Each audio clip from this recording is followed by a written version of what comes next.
जय हिंद मेरे सेठ सैनियों, और आप सभी का स्वागत है आपके अपने YouTube चैनल प्रीतम एकेडमी परिवार में। और मैं हूं पंकज कुमार।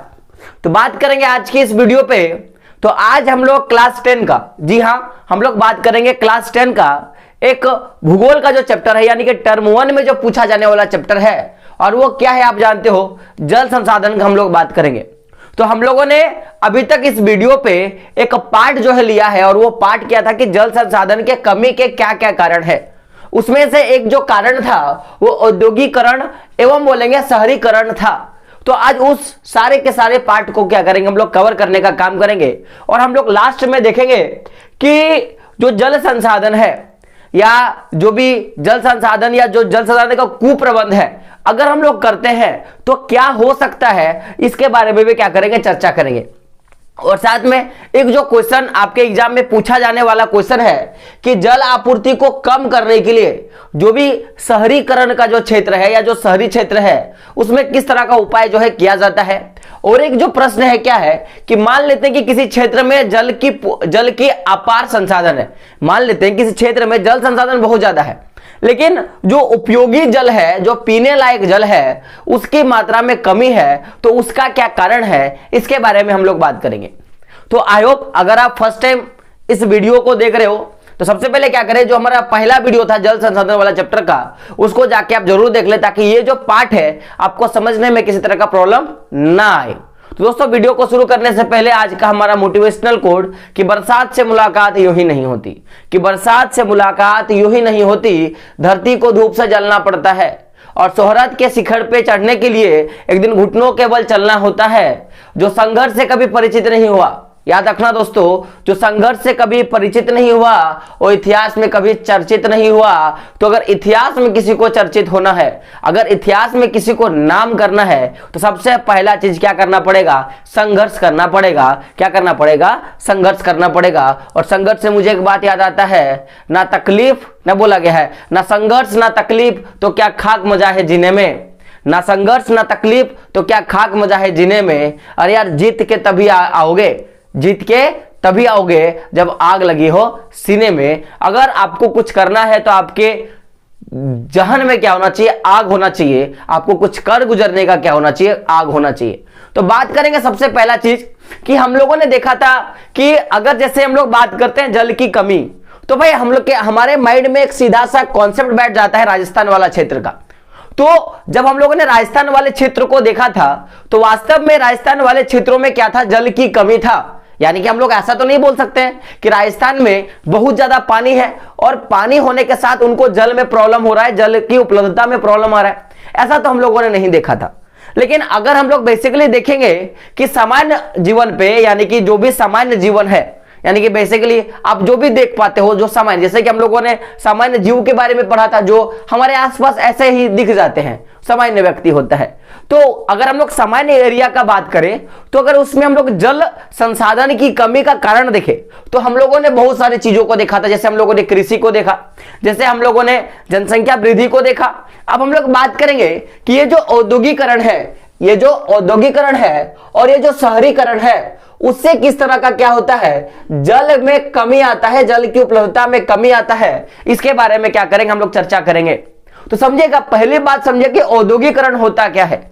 औद्योगिकरण यानी कि आप जिस क्षेत्र में रहते हो उस क्षेत्र में उद्योग का, यानी कि जो भी मशीन है, मशीनों की संख्या बढ़ना और उन मशीनों के सहायता से सारा काम लिया जाना, वही पूरा का पूरा जो स्ट्रक्चर होगा उसको क्या बोलेंगे, औद्योगिकरण।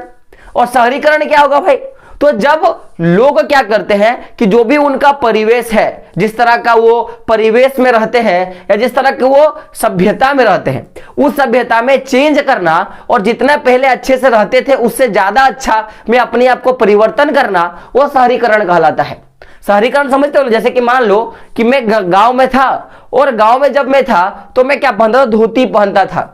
तो ये मेरे गांव की कल्चर है। लेकिन मैं जब शहर में आऊंगा तब भी तो मैं कपड़ा पहनूंगा, ऐसा नहीं कि मैं ऐसा ही घूमूंगा, मैं पत्ता बन के घूमूंगा, तब भी मैं कपड़ा पहनूंगा। लेकिन अब धोती तो तब भी मैं पहनता था, लेकिन अब धोती थोड़ा ट्रेडिशन स्टाइल से मैं पहनूंगा, या मैं बोलूंगा थोड़ा स्टाइलिश में पहनूंगा। तो ये जो पूरा का पूरा परिवर्तन आया, ये शहरीकरण के कारण आता है।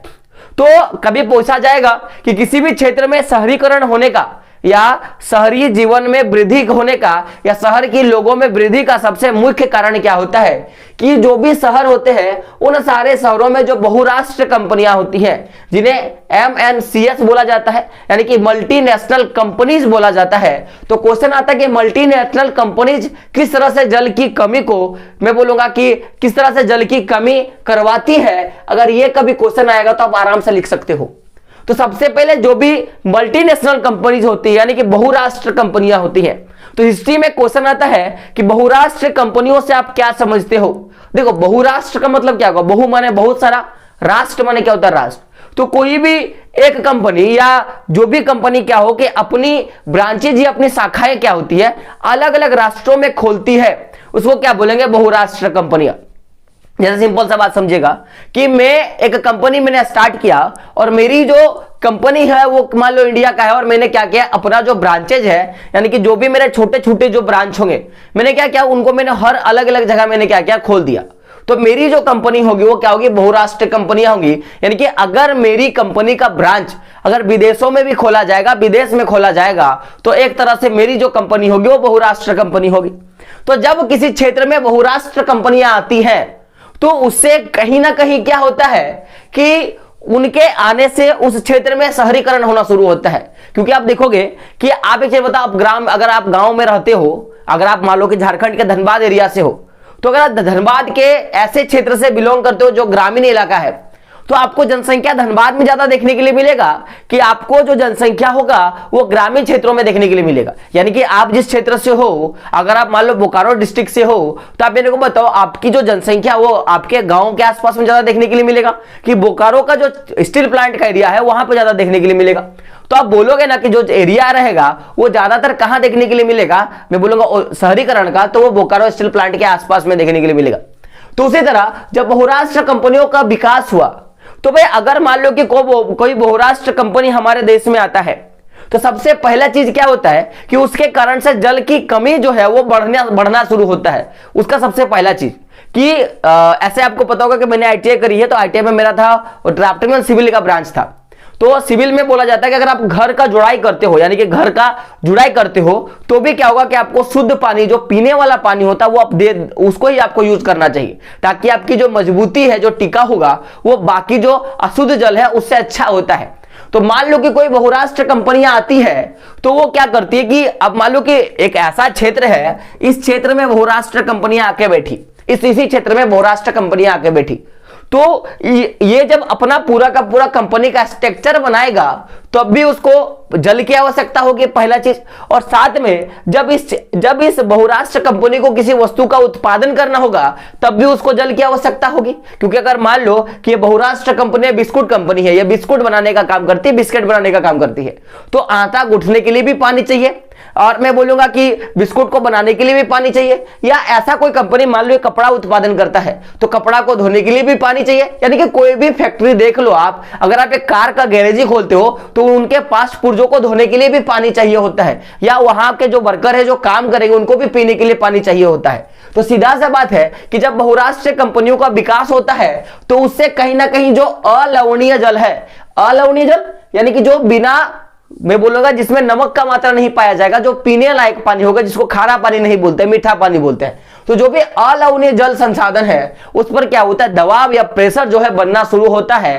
कारण क्या है कि वो सारे लोग क्या करते हैं कि भाई अपना जो भी दैनिक जीवन का रहन सहन है अब उसी पानी के भरोसे रहना शुरू कर जाते हैं। तो पूछा जाता है कि बहुराष्ट्रीय कंपनियों के विकास से किस प्रकार के जल का दबाव जो है बढ़ता है, और आपके ऑप्शंस क्या रहेंगे, या तो रहेगा अलवणीय जल, लवणीय जल, और साथ में क्या रहेगा, दोनों। तो क्या बोलना है आपको, अलवणीय जल पर क्या होता है, दबाव डालता है, यानी कि इसका जो उत्पादन है वो ज्यादा मात्रा में, जो भी बहुराष्ट्रीय कंपनी अपने उत्पादन करती है उनमें कहीं ना कहीं अलवणीय जल यानी कि जो पीने लायक जल होता है उसका उपयोग जो है करने लगता है, पहला चीज।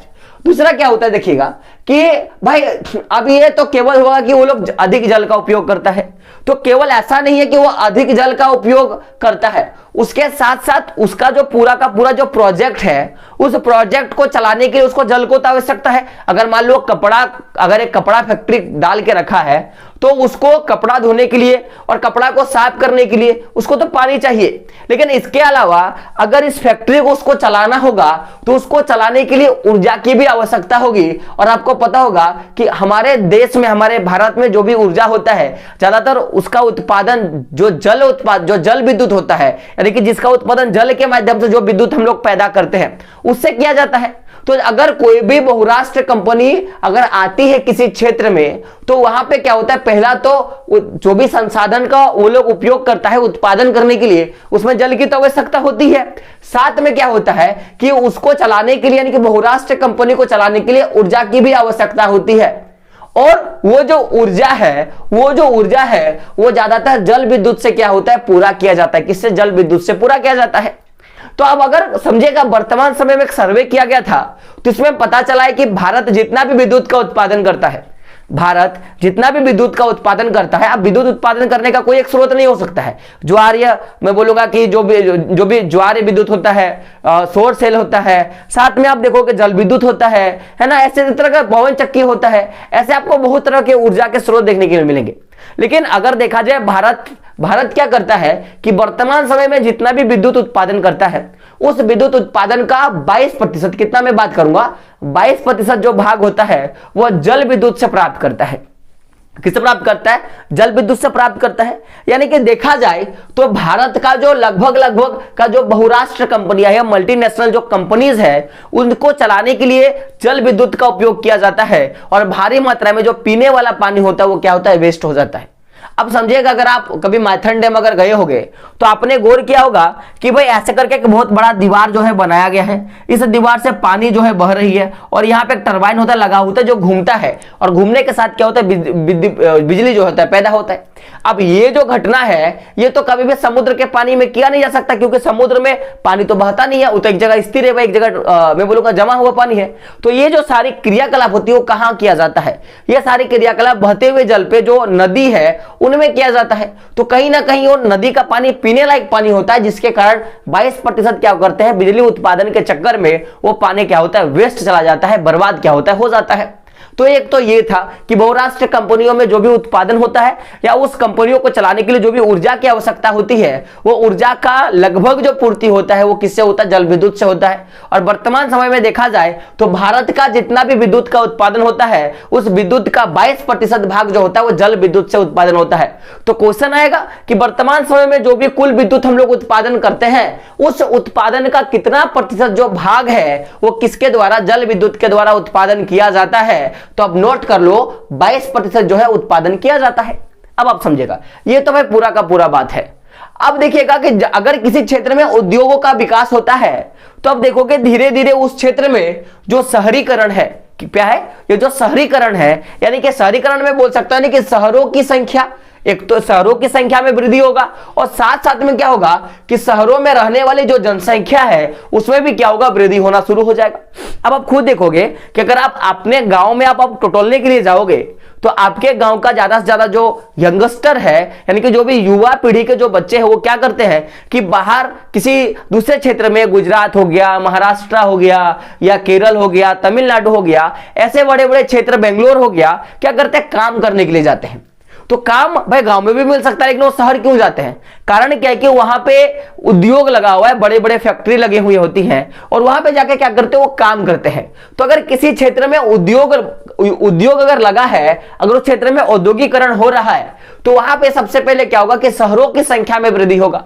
तो आप मेरे को बताओ, केवल शहरों की संख्या में वृद्धि हो रही है लेकिन लोग जो है उस शहर के में नहीं रह रहे हैं, तो क्या जल की खपत होगी? क्या मैंने क्या बोला कि केवल शहरों की संख्या बढ़ रही है, घर बन रहे हैं, खाली घर बन रहा है, खाली घर बन रहा है, लेकिन उसमें एक भी व्यक्ति जो है नहीं रह रहा है।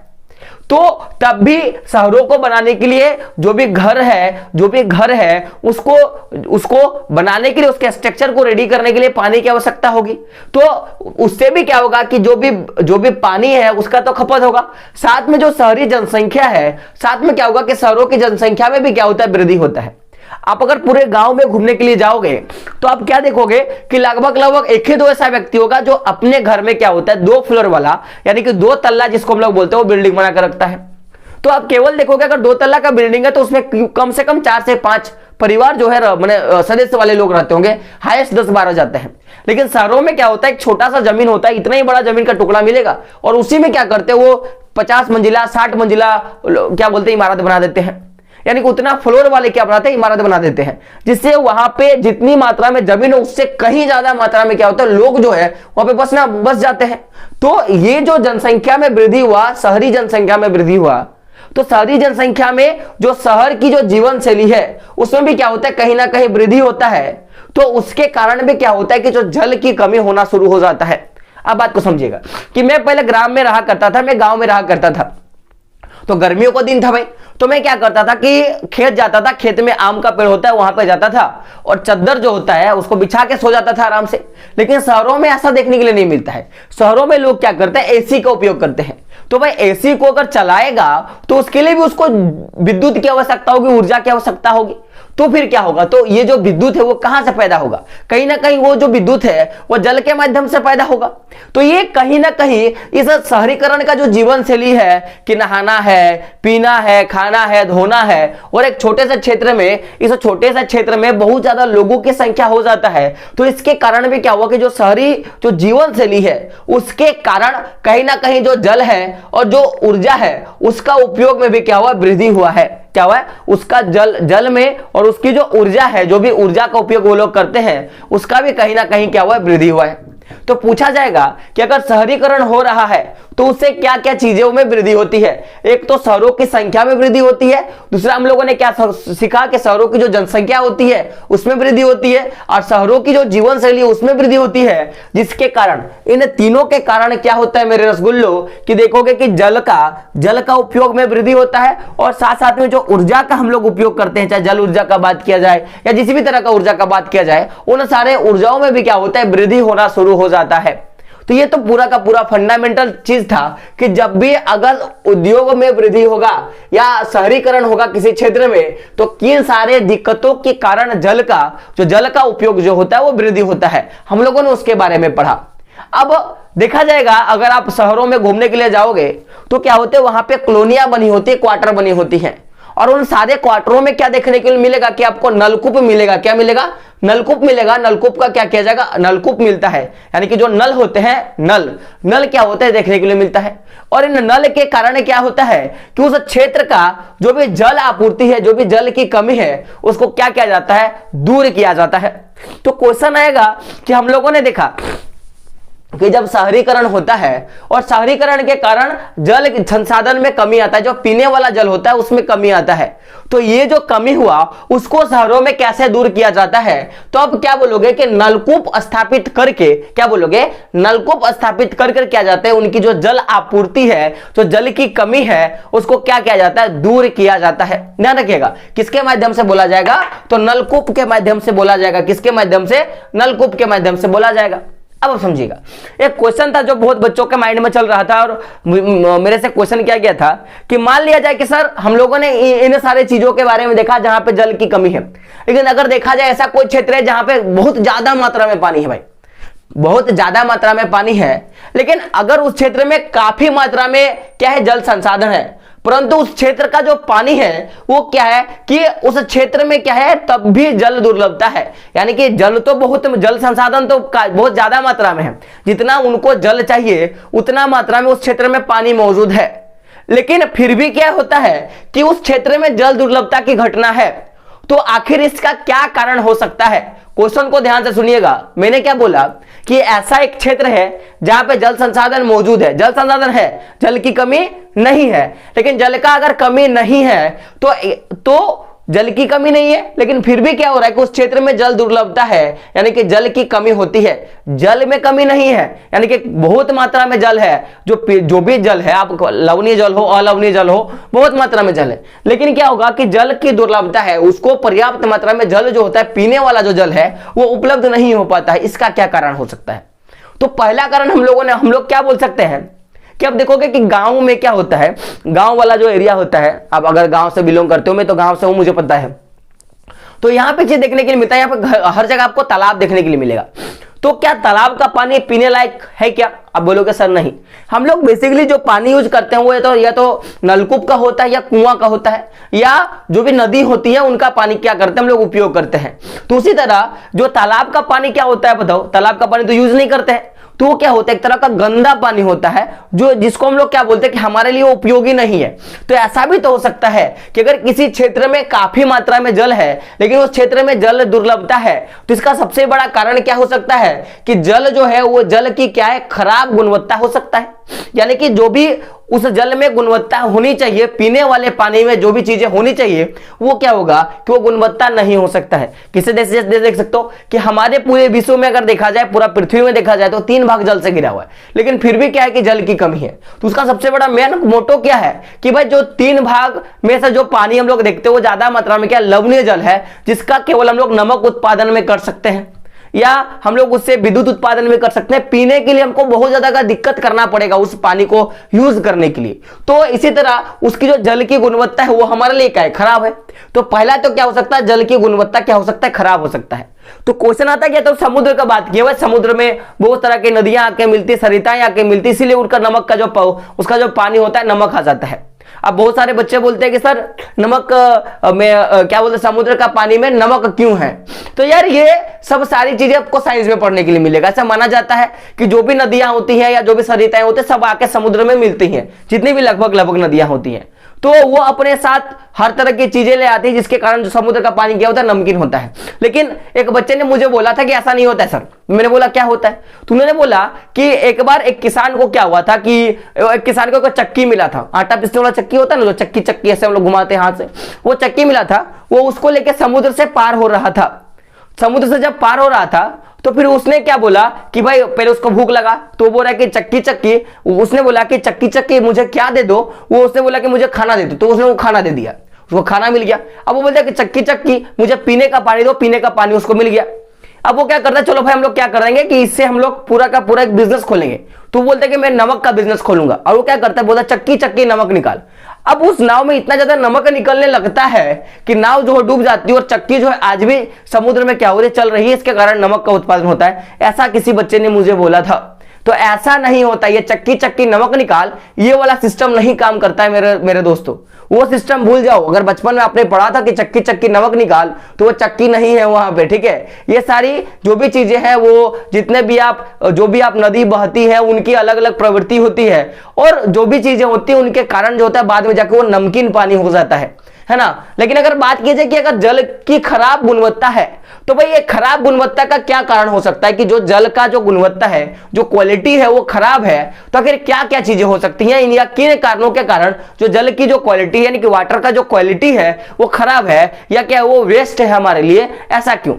तो पहला कारण क्या होता है कि आप देखोगे कि अब हम लोग तालाब का पानी भी पी सकते हैं, लेकिन आप देखोगे एक आदमी लोग क्या करता है कि घर का जितने भी घरेलू काम होता है, अपने बेल को धोना, या अपने बच्चों का जो मैं बोलूंगा चड्डी होता है वो धोना, या खुद मुंह धोना, खखार, ये सब जो होता है चीजें हम लोग देखते हैं, है ना। या फिर कोई शौच करने के लिए गया, आके शौच को धो दिया। तो ये जो घरेलू कार्य होता है उसके कारण, या जो भी शहरों में आप जाके देखोगे तो शहरों में अगर नदी बह रहा है तो वो नदी का पानी दूषित होता है, नदी का पानी का यूज नहीं करता है। तो उसका क्या कारण है, पहला तो घरेलू काम, जो भी कचरा उचरा हुआ नदी में आके डाल दिया, पहला चीज। और दूसरा चीज क्या होती है कि जो भी औद्योगिक अपशिष्ट होता है, या घरेलू अपशिष्ट का बात किया जाए, या जो भी औद्योगिक अपशिष्ट होता है या जो कचरा होता है उसके कारण, और साथ में जो भी कृषि में हम लोग क्या करते हैं, बहुत तरह के रासायनिकों का या जो भी कीटनाशकों का उपयोग करते हैं, इसके भी कारण क्या हुआ है कि जल की जो गुणवत्ता है उसमें कमी आई है। आप समझिएगा मैं कैसे बोलना चाहता हूं। हम लोग हिंदू धर्म को मानते हैं, सनातन धर्म को मानते हैं, तो हम लोग क्या करते हैं कि जो भी नदी होता है उसको भगवान मानते हैं, और हमारा एक आदत होता है कि कोई नदी से अगर पार किया जाए तो वो क्या करते हैं, वहां पे पैसा जो है फेंक देते हैं। या हम लोग क्या करते हैं कि जब हमारे कोई बड़े बुजुर्ग मर जाते हैं तो उनकी अस्थियों को हम लोग गंगा नदी में विसर्जन करने के लिए जाते हैं। तो यार कहीं ना कहीं अगर हम लोगों ने वहां पे विसर्जन किया, मैं नहीं बोलता कि गलत है, आपके रवैये से वो सही है, लेकिन जल संसाधन के रवैये से अगर देखा जाए, अगर जल संसाधन के रवैये से देखा जाए तो अस्थि विसर्जन या नदियों पे जो भी बेलपात या जो भी बेलपत्र वगैरह ये सब चढ़ाना, कहीं ना कहीं वो उसके कारण क्या हुआ है कि जो भी हम लोग घरेलू उपयोग करते हैं या जो भी घर का कचरा हुआ नदी के सामने जाकर फेंक देते हैं। तो ये सारे चीज, और जो भी औद्योगिक अपशिष्ट हुआ, अब बहुत सारे क्या होते हैं कि नदियों किनारे क्या किया जाता है कि जो भी उद्योग होते हैं उसके बनाए जाते हैं। तो वो क्या करते हैं कि जो भी अपने गंदा चीजें होती है उनको नदियों में बहा दिया जाता है। तो उन अवशिष्टों के कारण भी क्या होता है कि जल की जो क्वालिटी होती है वो क्या होती है, खराब होती है। ये तो चीजें होती है। साथ में जो भी हमारे कृषक किसान भाई होते हैं, जो भी हमारे कृषक भाई होते हैं, ये क्या करते हैं कि अपने खेतों में अलग अलग तरह के रसायनों का उपयोग करेंगे, उर्वरक का उपयोग करेंगे, कीटनाशकों का उपयोग करेंगे। तो अगर मान लो कि कोई नदी जो किसी खेत से या गुजर रहा है, तो मैंने उसमें क्या किया, छिड़काव कर दिया, मैंने कीटनाशक का उपयोग कर दिया। अब नदी क्या होगा, जो खेत वो भर गया, बरसात का मौसम था, भर गया, तब उस नदी, वो खेत का पानी अब नदी में जाना शुरू हो गया। तो जब वो शुरू होगा तो अपने साथ वो जो रसायन है, ये जो कीटनाशक है, उसको भी तो बहाएगा।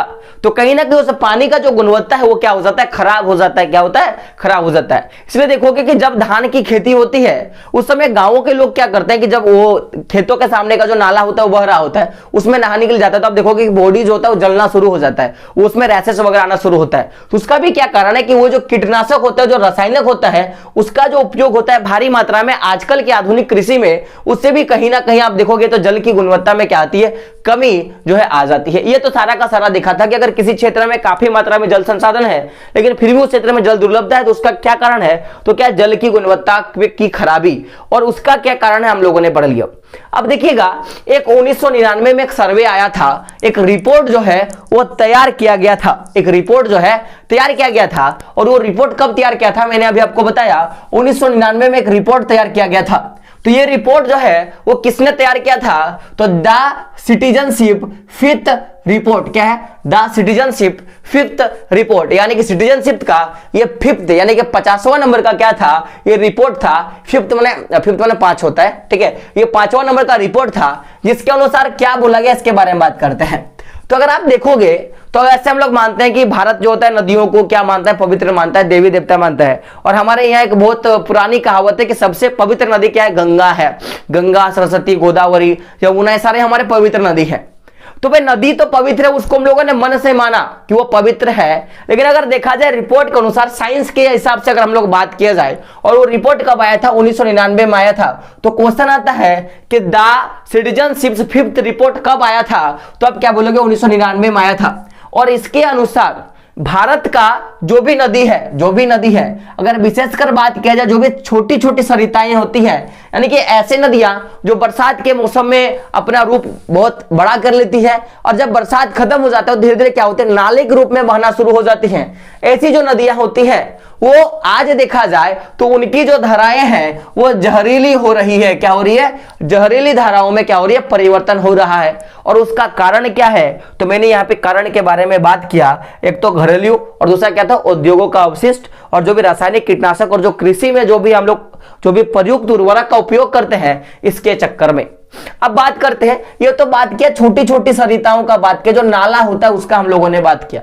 लेकिन अगर भारत में देखा जाए तो भारत में कुछ बड़ी बड़ी नदियां हैं, और वो नदियों का नाम जैसे कि आप देखोगे गंगा है, यमुना है, तो ये भी नदी क्या है, शुद्ध नहीं है। अगर उनका वाटर का क्वालिटी चेक किया जाए तो क्या होगा, वो शुद्ध नहीं है। क्या है, वो शुद्ध नहीं है। तो भाई अगर पूछा जाए कि ये जो भारत की जो भी छोटी सरिताएं हैं ये जहरीली बन गई, या गंगा यमुना नदी शुद्ध नहीं है, तो इसका क्या कारण है, इनकी शुद्धता का जो लोप हो रहा है, इन शुद्धता के लोप का क्या कारण है। तो आप गौर से देखोगे कि जो भी नदियां होती हैं, जैसे आप गंगा यमुना बड़ी बड़ी नदियां देख लो, तो इन नदियों के सामने बहुत बड़ी बड़ी मैं बोलूंगा कि इमारतें होती है, बहुत बड़ी जनसंख्या में आपको क्या देखने के लिए मिलेगा, कि वहां पे शहरी जीवन देखने के लिए मिलेगा। देख लो आप नासिक देख लो, या अगर मैं बात करूं आप उत्तर प्रदेश का इलाका देख लो, है ना, बिहार का इलाका देख लो, हमारे यहाँ डाल्टनगंज का इलाका देख लो। तो ये जो सारी चीजें होती हैं, जो भी गंगा नदी या यमुना नदी के आसपास का जो इलाका है, यहाँ पे आपको क्या देखने के लिए मिलेगा कि इन क्षेत्रों में बहुत भारी संख्या में आपको जनसंख्या देखने के लिए मिलेगा। यानी कि यहाँ पे जनसंख्या पॉपुलेशन जो है लोगों का काफी तादाद में देखने के लिए मिलेगा। यानी कि जितना ज्यादा लोगों का संख्या होगा, घरों से निकलने वाली अपशिष्ट पदार्थ भी क्या होगी, उतनी ज्यादा होंगी। तो ये तो पहला क्या हो गया, बढ़ती जनसंख्या। दूसरा क्या कि अगर आप देखोगे तो इन सारे नदियों के किनारे आपको सबसे ज्यादा कृषि देखने के लिए मिलेगा। जैसे अगर आप उत्तर भारत देखोगे जहां पे गंगा नदी बहा है, जैसे आप बिहार का पूरा इलाका देख लोगे, उत्तर प्रदेश का देख लोगे, है ना, पंजाब देख लोगे, ये सारे जो इलाका है इसमें कृषि जो होता है बहुत ज्यादा मात्रा में होता है। तो ये जो कृषि का जो आधुनिकीकरण है, और ये आधुनिकीकरण के कारण जो भी रसायनों का, कीटनाशकों का, और जो भी जो भी हम लोग उर्वरक का उपयोग करते हैं उससे कहीं ना कहीं ये जो नदियां हैं वो दूषित होती चली गई है। और एक सबसे बड़ा जो मेजोरिटी है या मैं सबसे ज्यादा जो बड़ा कारण का मैं बात करूं तो क्या औद्योगिकरण, और औद्योगिकरण के कारण जो भी उद्योगों से निकलने वाला अवशिष्ट है उन नदियों में ही जाता है और ये जो नदियां हैं धीरे धीरे क्या हो गई, दूषित होती चली गई। एक अगर और एडिशनल पॉइंट जोड़ना चाहते हो तो आप मेरे हिसाब से जोड़ लो, और वो क्या है कि जो भी हमारी परंपराएं हैं वो भी क्या करती है, कहीं ना कहीं नदियों को दूषित या प्रदूषित करने के लिए लगी हुई है। तो ये तो पूरा का पूरा था कि अगर मैं बात करूं कि द सिटीजन फिफ्थ रिपोर्ट 1999 के अनुसार कौन सी नदियां शुद्ध नहीं है, तब क्या बोलोगे गंगा यमुना। किन कारण से शुद्ध नहीं है, तो मैंने वो सारा का सारा मैंने पॉइंट लिखा दिया। तो ये तो पूरा का पूरा था कि द सिटीजनशिप फिफ्थ रिपोर्ट 1999 का बात हम लोगों ने किया। अब आप समझिएगा कि जिस तरह से हम लोगों ने पिछला क्लास और अभी का क्लास हम लोगों ने देखा, तो इससे एक चीज पता तो चल गया होगा कि अगर जो जल संसाधन हमारे पास मौजूद है या जो भी जल संसाधन है उस जल संसाधन का अगर हम लोग अति शोषण करते हैं यानी कि ज्यादा मात्रा में उपयोग करते हैं और उसका कुप्रबंध करते हैं यानी कि उसके प्रबंध में कहीं ना कहीं हम लोग चूक हो जाता है और क्या होता है कि कहीं ना कहीं कम बेसी जो होता है उसका उपयोग कर देते हैं, तो उससे कहीं ना कहीं बहुत तरह की दिक्कतें जो है सामना करने के लिए मिलता है। उसका सबसे बड़ा दिक्कत क्या होगा कि जल दुर्लभता का दिक्कत होगा, यानी कि भविष्य के आने वाली पीढ़ियों को जल नाम का चीज जो है वो पता ही नहीं रहेगा कि पीने वाला पानी कौन सा है, धोने वाला पानी कौन सा है और नहाने वाला पानी कौन सा है, ऐसा जो उनके पास स्थिति आ जाएगी। तो अगर कभी क्वेश्चन पूछा जाएगा कि जल संसाधनों के अतिशोषण और कुप्रबंध से रोक जो होगा उसको हम लोग कैसे करेंगे या उनका रोक जो है कैसे होगा, यानी कि जो भी जल का अधिक उपयोग है या जो भी कुप्रबंध है कि आप मुंह धोने के लिए गए नल का खोल के रख दिए, आप नहाने के लिए गए आप एक बाल्टी में नहा सकते थे, आपने 5 बाल्टी उपयोग कर लिया। तो ये जो सारी चीजें उनका कुप्रबंध जो कैसे रोका जा सकता है, तो बोला गया कि सबसे पहले तो क्या करें कि जो भी जल संसाधन है उसका प्रबंध करें, यानी कि उसको यूज पे लाए कि किस तरह से आप उसको यूज कर सकते हो। जैसे कि अगर आप मैंने कहीं पे देखा था न्यूज एक मैंने वीडियो देखा था कि जैसे कि लोग क्या करते हैं कि हम लोग अगर हाथ धोने के लिए जाते हैं तो हाथ धोना से लेकर अगर हम लोग जो वॉशरूम के लिए अगर जाते हैं तो उसके लिए भी हम लोग अलग अलग पानी यूज करते हैं, या कि हाथ धोने के लिए भी अलग और वॉशरूम के लिए भी अलग। तो मैंने एक चीज देखा था कि आप अगर प्रबंध का बात करोगे, मैं उसकी हिसाब से बात कर रहा हूं। जैसे कि आप देखोगे कि एक आदमी क्या कर रहा है, यहाँ पे नलका लगा हुआ है, हाथ धोया, बेसिन में पानी रखा हुआ है। अब ये बेसिन का पानी क्या बगल में जो मैं बोलूंगा कि जो फ्रेशर होता है, जैसे कि आप लेटरिन जो भी लेटरिन रूम हमारा होता है उसमें बैठने का जो होता है उसके ऊपर में एक फ्लैशअप होता है, इसमें फ्लैश करते हैं, तो उस वाले पे जो टंकी होता है उस पे क्या गया पानी गया, हाथ धोने वाला पानी, और फिर क्या होता है फ्लैश के सहारे जो भी हमारा जो सिटअप होता है जिसमें लोग बैठ के, ये जो पेन होता है उस पे बैठते हैं और जो भी हमारा जो अपशिष्ट पदार्थ होता है उसका विजन कर देते हैं। तो उससे क्या होता है कहीं ना कहीं वो जो उसके अंदर का जो फ्लैश करने से वो पानी क्या हो गया, हाथ धोने का पानी यूज में आ गया। या हम लोग जो छतों का पानी होता है उसको जमा कर सकते हैं, संग्रह कर सकते हैं। तो ये जो है कि पहला तो जल प्रबंध, इसके द्वारा क्या कर सकते हैं, अतिशोषण को कुप्रबंध करके हम लोग रोक सकते हैं। तो पहला क्या होगा, जल का प्रबंध करना, पहला चीज। दूसरा हम लोग क्या बोल सकते हैं कि सबसे पहले भाई आप खुद स्वस्थ रहें। अगर आप स्वस्थ रहोगे तभी तो इन सब चीजों को ठीक कर पाओगे। कारण समझिएगा कि आप 1000 रोग से ग्रसित हो, आपको खाद है, खुजली है, आपको दस्त हुआ पड़ा है ना, आपका नाक भरा, इस तरह की स्थिति हो रही है और आप एक सार्वजनिक तालाब में गए हो नहाने के लिए, तो वो पानी भी कहीं ना कहीं दूषित हो गया। आपकी खाद खुजली जो भी है उस पानी में तो मिल गया। आप बताओ चीज कि आप एक ही घाट में नहा रहे हो और आपके बगल वाला पूरा बॉडी में उसका खुजली हुआ है, तो क्या आप उस पानी में नहाने के लिए हाँ भी भरोगे? आप बोलोगे नहीं। तो ये जो सारी चीजें कि आप खुद तो स्वस्थ रहे और उनको क्या करें कि खतरों से बचाव करें, जो भी बीमारी उस खतरों से बचाव करें ताकि आपका पानी क्या हो वो भी शुद्ध रहे, पहला चीज। ये दूसरा हो गया। तीसरा क्या बात करेंगे, जो भी खाद्यान्न सुरक्षा है, जो भी खाद्यान्न सुरक्षा है, यानी कि इन सारे चीजों का उपयोग हम लोग बहुत कम मात्रा में करेंगे। जो भी जैविक कृषि होगा उसको हम लोग बढ़िया मात्रा में करेंगे। तो ये हो गया। और तीसरा क्या हो गया कि जो भी हम लोग अपनी आजीविका में जो भी चीजों का उत्पादक करते हैं और उन उत्पादकों के लिए जो भी क्रिया करते हैं उन क्रियाओं पे क्या करेंगे, नियंत्रण करना शुरू करेंगे। यानी कि अगर हम लोग खेती कर रहे हैं और हम लोग कृषि कर रहे हैं तो हम लोग ये माइंड पे लेके चलेंगे कि भाई हमको उतनी ही फसल चाहिए, लेकिन जितना कम पानी में उतना फसल का उत्पादन हो जाए, उन सारे चीजों को हम लोग करने का काम करेंगे, उनको सुनिश्चित करेंगे। या जो भी हम लोग मुंह धो रहे हैं, नहा रहे हैं, तो उसका भी एक क्या करेंगे, एक चीज निश्चित करेंगे कि कितना पानी, कम से कम पानी में हम लोग क्या कर सकते हैं, उपयोग कर सकते हैं। तो ये तो रही चौथी बात। पांचवा क्या है कि जो भी प्राकृतिक पारितंत्र है उसको निम्नीकरण होने से बचाया जाए। अगर पारिस्थितिकी तंत्र में किसी तरह का कोई कमी आ गया तो समझ लो कि ये जो बादल हो रहे हैं बादल नहीं होंगी, है ना। अब नदियां बह रही है, नदियां बहना बंद कर देंगी। इस तरह की जो चीजें हैं, यानी कि ये बोला जाए कि अगर अति शोषण को कम किया जाए, कुप्रबंध को कम किया जाए, तो पहला तो जल संसाधनों का प्रबंध करें, दूसरा क्या था समय को स्वास्थ्य संबंधित खतरों से बचाएं, और तीसरा क्या था खाद्यान्न सुरक्षा करें, साथ में क्या था आजीविका और उत्पादन क्रियाओं की निरंतरता को सुनिश्चित करें, और पांचवा क्या था तो प्राकृतिक पारितंत्रों को क्या करें निम्नीकृत होने से बचाएं।